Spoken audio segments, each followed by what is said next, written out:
Let's begin with a little trivia. I'm going to ask you what the following statements or phrases have in common as compared to the topic of self-worth, goals, and achievement, okay? So a value judgment, personal preferences, not necessarily something factual, and it expresses how someone feels or thinks.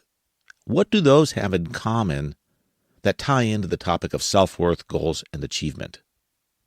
You're probably wondering, what the heck is he talking about? Hey, if you've got it, great for you, because that is the subject of today's podcast. So let's find out what I'm talking about. This is Life Unscripted, the podcast that just hits you with the hard truth that life has no script and everything you've been taught is an illusion. I'm your host, Alan Stafford. Join me as we explore how we can break free from the grip of other people's negative opinions and begin to live our life as we see fit.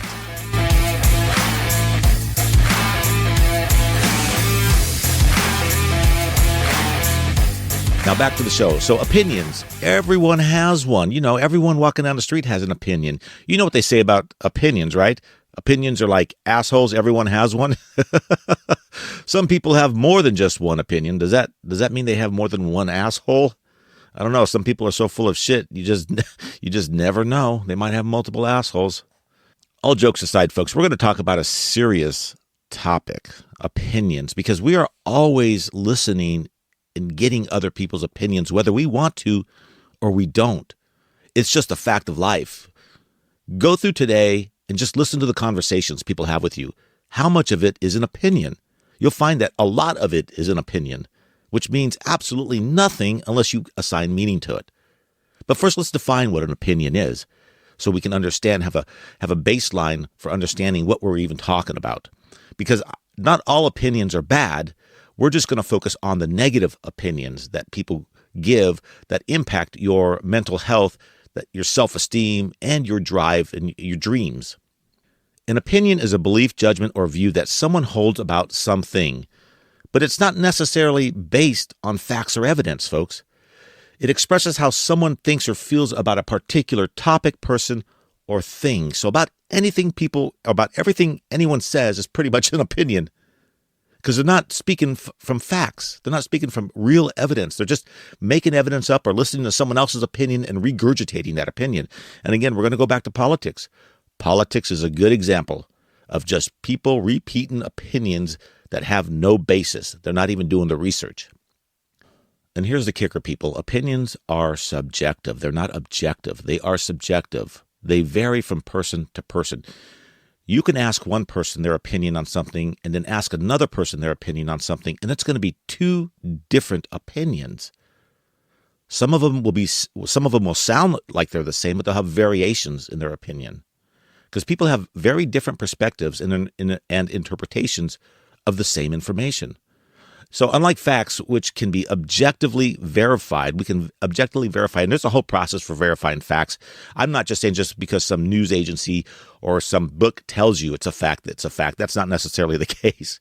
But real facts can be objectively verified. Opinions, well, they cannot be proven true or false. They're just what a person thinks. It's a belief system that a person has that they interject a thought, and you somehow buy into that. So in other words, opinions often involve a person's value judgments or their personal preferences. They use words like good, that's a good thing.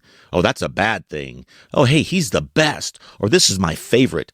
These are all indications that you're about to get an opinion and nothing rooted in evidence or fact. So, again, the focus on this podcast episode is really to help you understand that opinions are exactly that, an opinion. It's a belief held by someone else that's not rooted in fact or evidence. So why are you listening? Why are you allowing a person's opinion impact your life, drive, your motivation, deter you, or any of that stuff? And that's what we're going to talk about today. So you might be wondering, why am I even bothered by someone else's opinion, which you probably shouldn't be. But for those people that are, understanding how to break away from someone else's opinion, especially negative opinion, is important because it helps you not succumb to the damaging opinions that affect your self-belief. You might suffer from feeling inadequate or unworthy every time you talk to somebody, or somebody made you feel that way with their opinions. Or maybe their opinions led you to believe that you're an imposter and you suffer from imposter syndrome. Or you have a decision paralysis because of all the negative opinions that you've heard about your decision-making capabilities. Or you just have a fear of rejection or failure as a result of listening to other people's opinions. These are all results of someone listening or someone being impacted by another person's opinion. And it's important to understand how to navigate someone's negative opinion, in that it's just exactly that, an opinion, a belief that they have that has no bearing on you or your results or your future.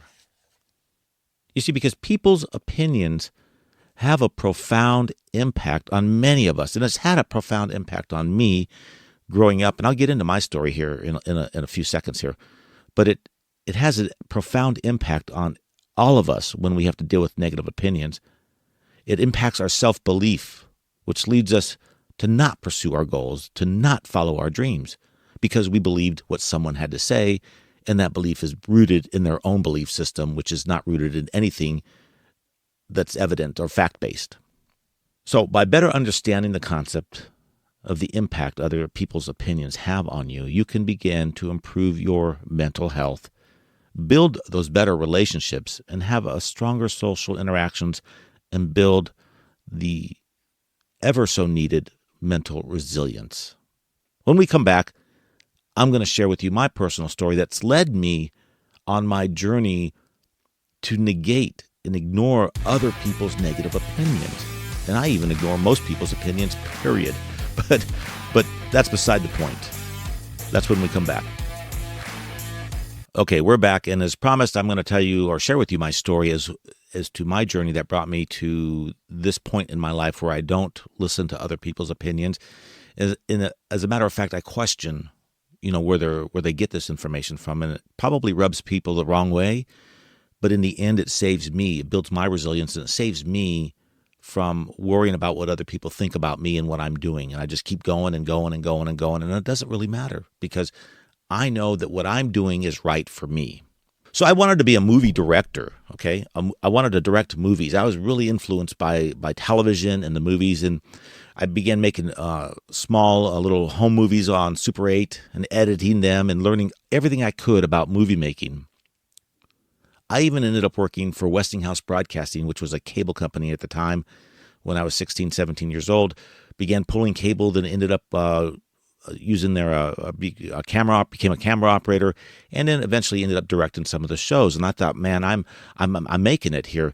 And then I ended up going to college, getting into USC, getting into cinema school, and that's when it all began. That's when all the doubt began, because people, not just people in the school, but people outside of the school, friends and family, even a boss of mine, discouraged me from pursuing a career in cinema, saying that very few people make it, very few people even become a director, and why are you so special that you think you can become a director? And so that began to play over and over and over in my mind, and it began to lower my self-esteem about myself and my abilities, despite the fact that I have already made home movies, which they were probably crappy, but nevertheless, I was doing it. And I was able to rise above in an organization to direct local programming. Again, I began to doubt myself because I thought, well, this is just local programming and these are just home movies for myself. They really don't matter. I began to play those head games, all because people discouraged me based on their own opinion and feelings of an industry they've never even worked in. Imagine that. And you're probably thinking, oh, that wouldn't happen to me. Folks, it happens to everybody, everywhere, every day. People are influenced by someone else's ideology about their belief system, and they don't even have the firsthand experience in whatever it is they're doing to share that opinion with you. It's just a thought. It's just what they believe. It's what they've heard. It's what's been handed down from generation to generation in their family. It doesn't matter. It's just their opinion.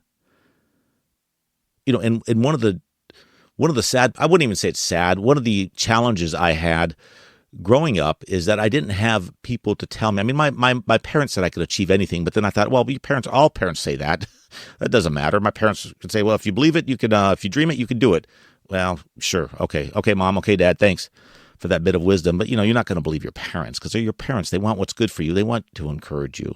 Unless you have rotten parents that don't do that, then that's a different story and a whole different podcast.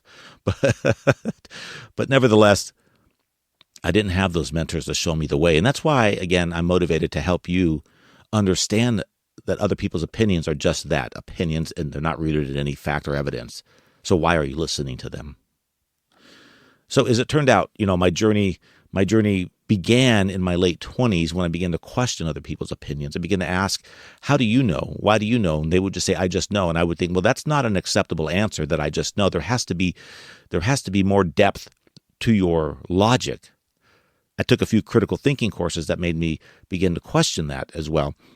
So I began to question everything. I began to question religion. I was brought up religious. I was brought up both, with a Baptist dad and a Muslim mom. Talk about two worlds that collide. It's like we always wanted to be at each other's throat. I will kill you. Oh, the Holy Lord, the Trinity will save me, type of stuff. And that really mind fucked me as well, having to deal with that. And then I later on went in to practice Buddhism, which I completely reject any Abrahamic religion. And this is not a topic on religion, but I'm just sharing with you my journey to becoming a self-sufficient thinker and not listening to other people's opinions, because I began to question all of this religious stuff, started to dive into history courses, philosophy courses, until it brought me to this day where I'm pretty much a stoic. Life is what it is, and everybody has an opinion like they have, assholes. So why listen to them? There's no point other than if you want to take some good stuff from people who've actually achieved something and they give you their opinion on how to achieve it, then go ahead. By all means, include that in your journey. But if it's just something negative to tear you down, let it go. It doesn't matter. It's their opinion. Okay, folks, when we come back, we'll dive into the meat of our discussion on other people's opinions and the impact they have on your self-worth and your belief system, and then what you can do about that to help you be more resilient in your thinking. That's when we come back. Welcome back. Let's get into the impact that negative opinions have on your psyche. And folks, there's a lot, but we're going to cover some of the top ones, some of the top ways that impact your mind and your thinking when you are the recipient or you're constantly exposed to those negative opinions about you or things that you've done or things that you should do from other people. And just as a reminder that everything I tell you is based on research. This is not just something that's coming from my opinion. I'm not giving you my opinion about other people's opinions that you shouldn't take, okay? This is just this is based on research studies. So there's some science backing what I'm explaining to you. Your self-belief drops. Your belief in yourself when someone gives you an opinion. So, for example, let's go back to the example of my story when they would tell me that I was not good enough or I would never make it. Automatically, I began to believe like, hey, maybe they're right. I mean, my parents say I'm good and I can become anything, but that doesn't really count. They're my parents. I've accomplished a few things, but they were really low level. There wasn't really anything grand like a big movie director in Hollywood. So I began to believe what they're telling me, their opinion. And in turn, I began to doubt my own beliefs. I have these poor self-beliefs and self-efficacy too. So self-efficacy is one's belief in their ability to succeed in specific situations or accomplish a task. So that is, if you believe you can do something, you have a higher self-efficacy than someone who doesn't believe that they can do something. And as a result of being abused by opinions? I don't know. That might be a strong word. But as a result of listening to other people's opinions constantly and taking them to heart, we lower our self-efficacy. We lower our self-belief in the fact that we can do or accomplish something. So that's another impact it has on your mind. Another thing that occurs is your resiliency drops. You're not very resilient. And what I mean, it's your capacity to recover quickly from difficulties. So if something, if you were to let's say you're going out and you're going to try to accomplish a goal or a dream that you have. Let's say that you go out and pursue a dream, okay? And you start by pursuing this dream. Let's say this dream is to run a marathon, for example. But everyone's telling you you can't do it. It's hard. It's 26.2 miles. You've never ran a day in your life. If you had a high self-resiliency, you would be able to bounce back from that and say, well, that's not true. I can do it. I know I can do it. I'm just going to have to practice a little harder. I'm going to have to practice a little longer, but I'm going to be able to get there. What happens is when people are inundated with those poor negative opinions, they can often lower their resiliency and their ability to bounce back, keeping them further in that state of mind that they cannot accomplish anything. So this is another side effect, another psychological impact that you have when you deal with other people's opinions. And again, I'm going to keep pushing for you to not always listen to people's opinions, because that's exactly what they are, an opinion, a belief, a thought that is unfounded on anything based on evidence or facts. And here's another thing. If you are constantly taking other people's advice, and it's poor advice, poor opinions, and you're letting it impact your future drive, your goals, your dreams, you are what is called having an external locus of control, meaning you believe outside circumstances control your destiny, versus those who are highly resilient will believe that they have, or they believe they have an internal locus of control, or they have an internal locus of control, meaning they actually believe that they control their destiny. And they're better off because what they're doing is they're taking the other person's opinion, they're listening to the opinion, and they're going, well, you haven't done it yet, so I don't know that it's not going to work for me. I'm a different person. I'm in total control of my destiny. And if I decide I'm going to do it, I'm going to do it. Versus external locus of control, where they go, oh, Bob down the street says that I'm not going to be able to run that marathon just because I don't run. And he's probably right, because I don't really run every day. And I don't even think I'm capable. See the difference? The person that believes Bob has control over their destiny with the words that Bob chooses has an external locus of control. They believe that there's external control over them versus their own ability to control themselves. And that's where you don't want to be. You want to have that internal locus of control. You want to be able to say to yourself, I can do this despite what you think. I don't care what you think, because your thoughts are just your thoughts. They're not predicated on anything based on fact or truth. And these next two are really, I see this a lot in a majority of people. Cognitive biases and cognitive distortions. So what am I talking about? If you're constantly exposed and you believe other people's opinions, you develop a systematic pattern of deviation from the norm or rational judgment. You begin to infer about other people's situations and draw upon illogical conclusions about them based on what someone else is saying. For example, if someone says candidate A is a pedophile, he's running for president, and you have this inclination to believe that person, even though their opinion is really unwarranted, there's no evidence, and they have no other insight other than it's just their thought because they don't like the person, you're going to begin to develop this cognitive bias, this judgment against that person, and it's unfounded. There's no reason for it other than you just listen to someone else. And this goes on all day long, every day across this globe. People listen to other people's opinions about things, and there's no basis for it, and they buy into it, and it screws up their own cognitive biases, and it creates cognitive distortion. It's an unhelpful way we perceive reality. It's like black and white thinking. Cognitive distortions is black and white thinking. It's catastrophizing. It dramatically affects one's self-belief and their resilience when they have a high level of cognitive distortion. So what you have to begin to understand, take inventory of your own thinking today, tomorrow, write it down in a journal. Identify, am I believing this about this person because so-and-so said so? Or am I believing it about something that I saw and thought? Or am I believing it about research and evidence from an unbiased source? And really, there's no such thing as an unbiased source, but you're going to try to get to as close to an unbiased source as you can, whatever that source might be, whether it be the news, some research paper, peer-reviewed papers, well-respected novelist or historian, whatever it is you're trying to set out to prove or understand. Then there's a concept known as social comparison. This is a theory that suggests that individuals determine their own social and personal worth based on how they stack up against others. It's like trying to keep up with the Joneses. You're comparing yourself to the Joneses. This will lead to feelings of inadequacy when you compare yourself, especially unfavorably compare yourself to others. And here's a perfect example. And this social media is the criminal in this social comparison. Because what they do is people post crap on social media, Facebook,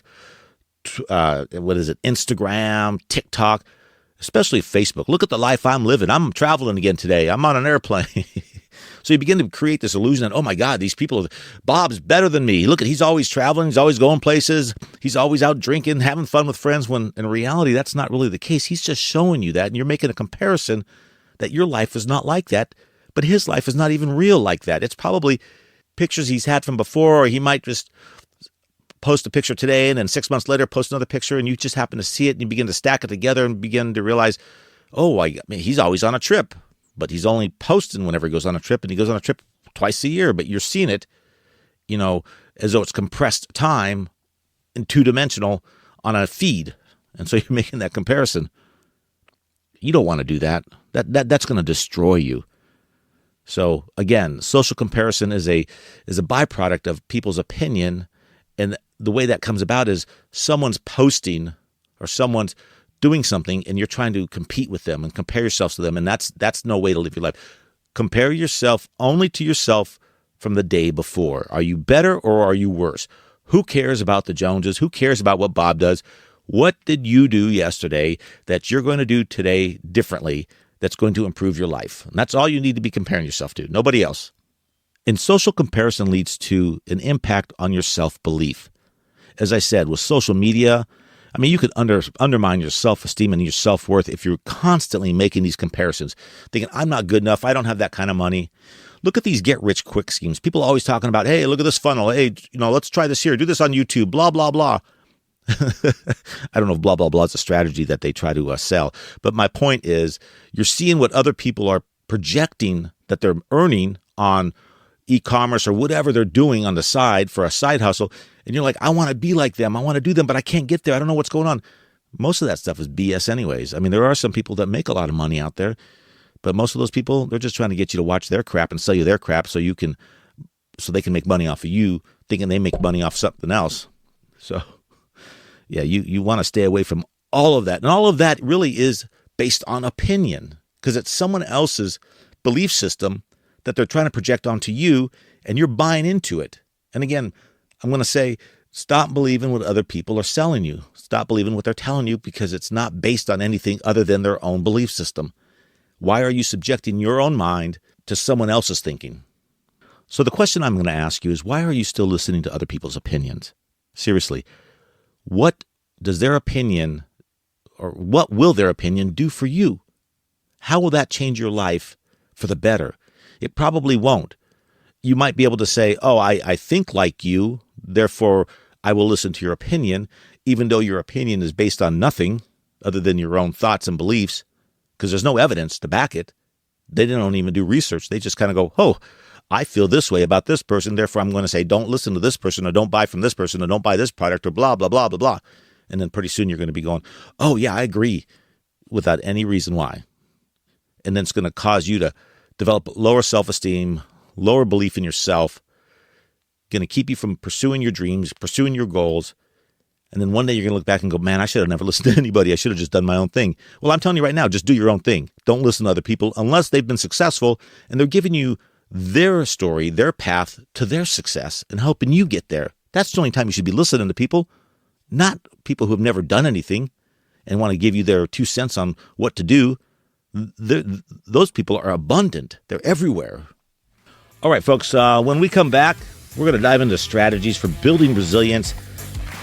We're going to talk about setting boundaries, cultivating a positive self-image. I'm going to give you tips and techniques on what you can do to build that resilience and not listen to other people's opinions and not take it to heart, but do your own thing. Have your own internal locus of control. That's when we come back.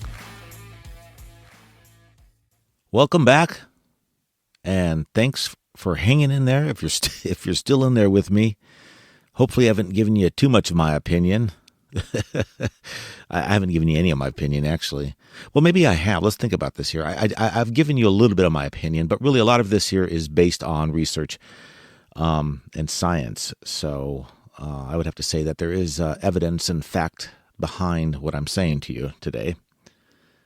Okay, we're going to talk about strategies for building resilience, for empowering you to navigate negativity, criticism, and that self-doubt. In other words, navigate other people's negative opinions, okay, when you come across them. And it's important to be able to recognize when someone is feeding you a bunch of nonsense, aka their opinion of something.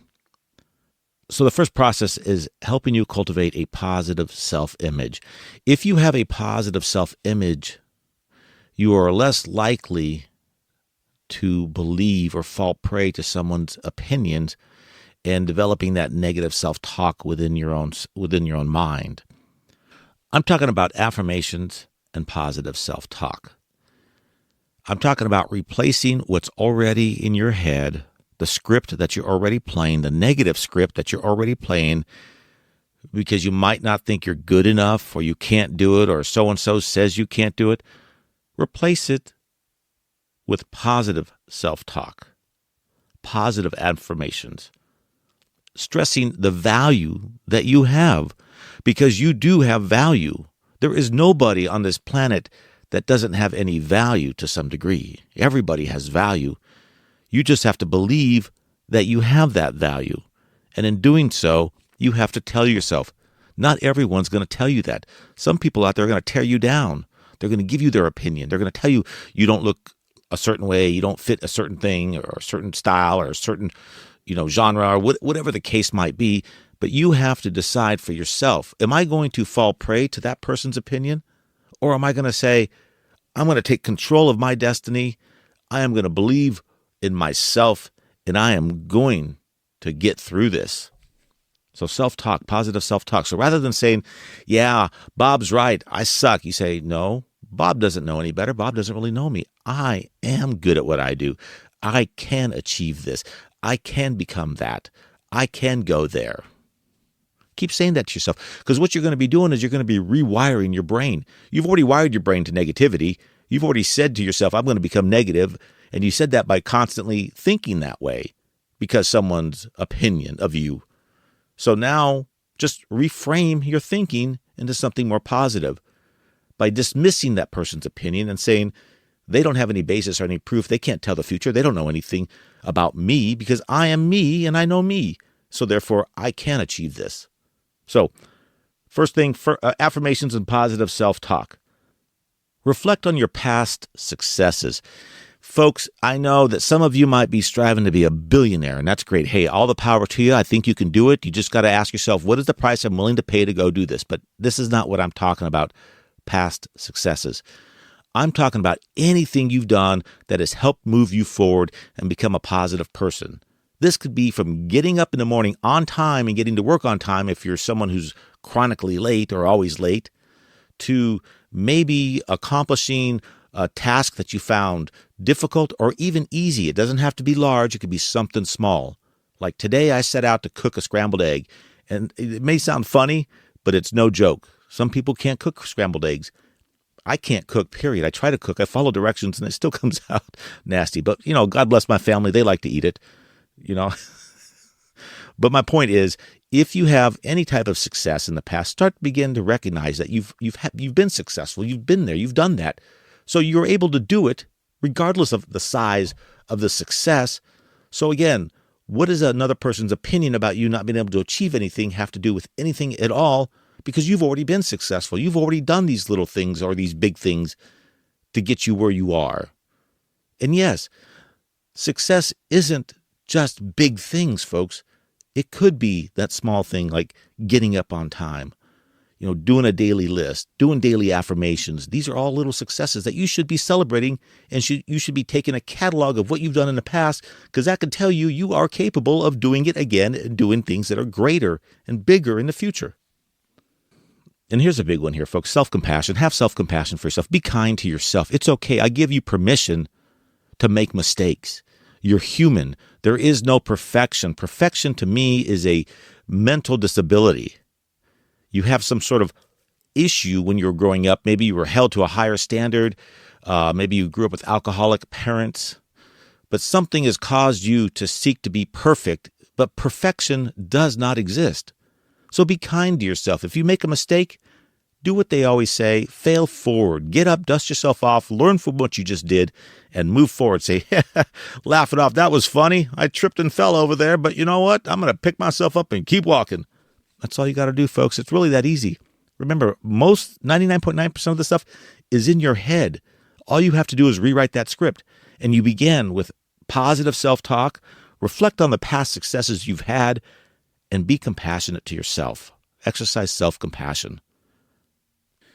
Boundaries is a big thing. If you know me, if anybody knows me, I'm not sure if anybody really knows me, but if you know me, setting boundaries is my biggest message in life. Because if you can set boundaries, you can accomplish a lot. Because what you're doing is just saying, hey, this is where I stop listening to you. This is where I stop dealing with your nonsense. And this is where I begin my life, how I begin to live for myself. So setting boundaries, number one, learn to say no. It's okay to say no. There are people out there, and I get it. I was one of those people that would say yes to everything. I wanted to be a people pleaser. I wanted to please everybody. But you know what? Pleasing everybody, you don't please yourself. You don't get anything done for yourself. So you have to learn to say no. And it's okay to say no. Offer a solution. Say, no, I can't do it today. Can I do it to you tomorrow? Or no, I can't do it, but maybe so-and-so can help you. Or no, I just can't do it. I just cannot afford the time right now because I'm in the middle of this. And you know what? If you don't want to have to give an excuse, don't give an excuse. Just say, no, I cannot do this. I appreciate you asking me. I appreciate you, leaning on me. But at this point, I cannot do this. And folks, another thing, in order to not get sucked into the vortex of negativity, limit yourself, limit your exposure to negativity. If you're scrolling through social media, don't listen to that crap on social media. 99.9% of that stuff is crap anyways. It's a cesspool of information, and it's all bogus, and it's people's opinions. That's all they're doing is they're peddling their opinions to you, and you're buying it. So limit your exposure to that, to the social media, to the negativity around you, to the news. The news is designed to suck you in. Stay away from that stuff. That's like a bad, toxic drink. You don't want to be drinking any of that news. So limit yourself to negativity. And none of this will make any difference if you cannot communicate your boundaries. Being passive-aggressive, being assertive, not being assertive, but being aggressive is not the answer. What you want to do is be able to calmly communicate your boundaries. And it's okay to tell people, listen, I can only take so much of this. At this point, it's a little too much for me. I need to step back. Or while I respect your opinion, because everyone's entitled to it, I'm just going to go ahead and say no and bypass that today. But thank you for sharing. It's always good to hear another person's perspective. These are things that I say to people. And so I recommend that you do the same as well. Communicate your boundaries. Let them know where you stand and how people should treat you. Don't let them walk all over you. Okay, folks, so we've talked about cultivating a positive self-image and a few steps to do that. And also, just as we just finished up on setting boundaries, and makes specifically communicating those boundaries so that people understand where you stand and how far they can and cannot, push you. Next, I want to get into developing a growth mindset. So what is a growth mindset? There are two types of mindsets that personal development coaches talk about a lot, and that's the fixed mindset and then the growth mindset. So a fixed mindset is exactly what it says. It's fixed. You're not changing it. So if I'm this way, this is how I am, this is how I think, and that's it. A growth mindset, a person with a growth mindset is open to new ideas and experiences, to understanding and to expanding their personality, expanding their beliefs, expanding who they are. They're open to growth, in essence. So the first thing you want to do when you're embracing a growth mindset is embrace challenges. Look at opinions or other people's criticism as opportunities for growth rather than threats to your self-worth. If you change your view and you take a look at it as an opportunity for growth and not a threat to your self-worth, you'll begin to transform the way you see and hear these opinions and people's criticism. It will begin to make you look deeper into yourself and say, do I need to make this change? If he's saying that I cannot be this person, how can that be possible? I know that I can be this person. What do I need to do to grow to become that person? Your mindset shifts versus accepting defeat. Yeah, he says I'm not going to be this person, so therefore it must be true. Even though there's no facts or evidence for that, I'm just going to go take it at face value because he said it. So embrace challenges. Learn from your failure. And this is one of my biggest things. This is the thing I've always asked my kids. Hey, you made a mistake, or even my employees when I've worked with teams. You made a mistake. Did you learn from it? What'd you learn? Are you going to do it again? Move on. And that's it. There's no reprimand. I don't reprimand them. There's no beating them down or making them feel worse than they already feel, because they're going to do that for themselves. They're going to feel bad for themselves. So I don't have an opinion on the mistake they made. I just want to know, did they learn from that mistake? What did they learn? What was the outcome? And what are they going to do next? So my advice is learn from your failures. And one way to shift your mind is to understand that your failure is a part of the learning process. There's this saying, and I don't know if I'm going to get the quote right, but Thomas Edison said, I have not failed when asked about the light bulb. There's a saying from Thomas Edison that, and it goes something like this here. When he's asked about his failures, he says, I have not failed 10,000 times, for I have found 10,000 ways that won't work, or something like that. I'm paraphrasing. So the same thing should apply to you. Don't look at the failure that don't look at your failure as failure in a vacuum. Look at it as an opportunity for growth. So if someone comes to you with an opinion that you can't do it because you haven't done it before, and your response is, well, that's fine, but I'm trying it a different way, and I'll keep doing it a different way until I get to the promised land or where I want to be. And that's my approach. You can make you can make fun of me, you can call me names, you could ridicule me, you could say it's not going to work. I'm going to laugh right back in your face because I'm going to say, yes, it will. It just didn't work that way. It will work this way. And if it doesn't work this way, then it will work another way. And I'll keep finding my way because I know it doesn't defy physics. And if something doesn't defy physics on this planet in our life, we can't achieve it. So your opinion, again, is moot. And folks, there are countless stories of people who have failed and have become very successful. Look at all the top businesses. Look at Steve Jobs. He was fired from Apple, for Christ's sake. I mean, look at the plethora of other people out there, scientists, engineers, designers, inventors, who have all failed, but yet picked themselves up and kept going. Can you imagine the world we would live in if all those people decided, hey, I failed one time, I'm not doing it again? We probably wouldn't have the light bulb. I mean, maybe we would. Someone else would come along and do it, but it would have delayed the invention of the light bulb. It would have delayed the invention of aviation. It would have delayed the invention of, mass transportation. It would have delayed our exploration of space. So these all had failures built into them, and they still fail, and they still make adjustments and learn from those failures. So learning from failure should be part of your curriculum, so to speak, part of your learning process, regardless of what you do in life. And one of my favorites is continuous learning. Learning is a lifelong journey. And I don't mean just going to sit into an institutionalized facility to learn from a book. That's one way to learn, and a lot of people do well that way, and then they stop. I'm talking about lifelong learning, reading, observing, communicating, listening, trying out new things, exploring, traveling. These are all ways you can learn. Reading is the number one. Read books. Read all kinds of books, not just fiction. Read nonfiction. Read magazine articles. I probably would read the news the least because it's, again, got a lot of opinion in there and it's trying to distort your mind. But read history books. I mean, talk to people who from other countries. You're going to learn a lot. So always keep learning.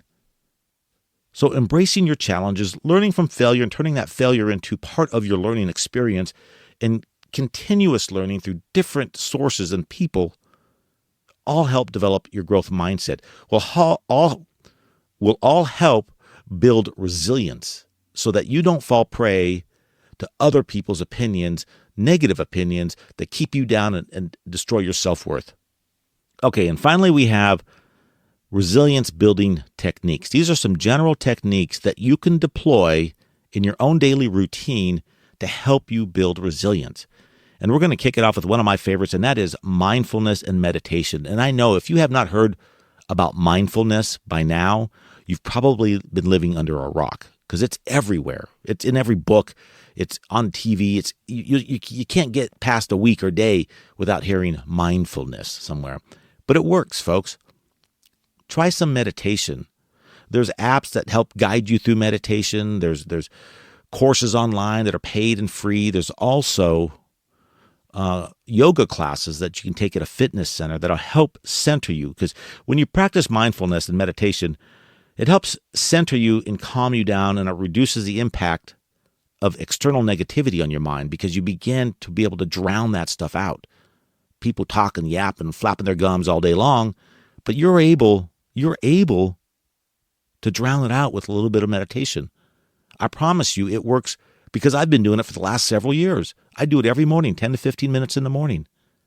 I practice on my breathing. I sit there, center myself, calms me down, preps me for the day, and then I do another recap in the evening before I go to bed. So I'm not taking all that toxic grime and crap from the day with me to sleep because I don't want to go to bed all agitated and amped up because that's what the day will do to you if you're working or if you're listening to the news or basically listening to people. And I know you're probably not going to like this next one, but physical activity, folks. Physical activity. There is nothing in this world that's a better substitute for physical activity than physical activity itself. Because when you engage in physical activity, what you're doing is you're boosting your mental resilience by reducing stress and improving your mood. So this doesn't mean going into a gym and pump out some iron and, come out, I'm caveman, look at me. No, that's not what this means. I'm talking about getting your heart rate up just enough to help you reduce some of your stress.